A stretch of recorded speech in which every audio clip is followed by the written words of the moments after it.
একজন বয়স্ক মানুষ, তিনি আমাদের পার্টির লিডার এবং 2021-এর আগের টার্মে উনি আমাদের এখানে কন্টেস্ট করেছেন। এরকম একজন প্রবীণ ব্যক্তিকে পুলিশ যদি লাঠিচার্জ করে থাকে আমরা খতিয়ে দেখছি। ওসির কাছে আমরা জবাব চাইব, তার পুলিশের কাছে জবাব চাইব। আমরা আইনসঙ্গত যা পদক্ষেপ সেই পদক্ষেপগুলো আমরা নেব।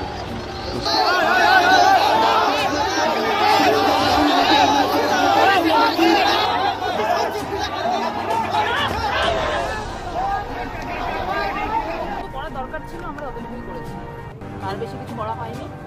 মিনিমাম যতটুকু ভাবে ওদেরকে বুঝিয়ে বলা, এবং এখানে অফিস ছিল না বলেই বলা হয়েছে ওনাদেরকে, সেটা অলরেডি অফিসের তরফ থেকে ওনাদেরকে চিঠি জানানো হয়েছে। বিজেপির নেতৃত্ব বলছে আমরা শান্তিপূর্ণভাবে ডেপুটেশন দিতে যাচ্ছিলাম, সেখানে পুলিশ বাধা দিয়েছে এবং পুলিশ লাঠিচার্জ করেছে। ডেপুটেশনের অফিস নেই এখানে, ডেপুটেশন সেটা তো অলরেডি মাইনিং কোম্পানি ওনাদেরকে চিঠি দিয়ে অফিসে পুলিশ লাঠিচার্জ করেছে, না সেরকম কোনো কিছুই নেই।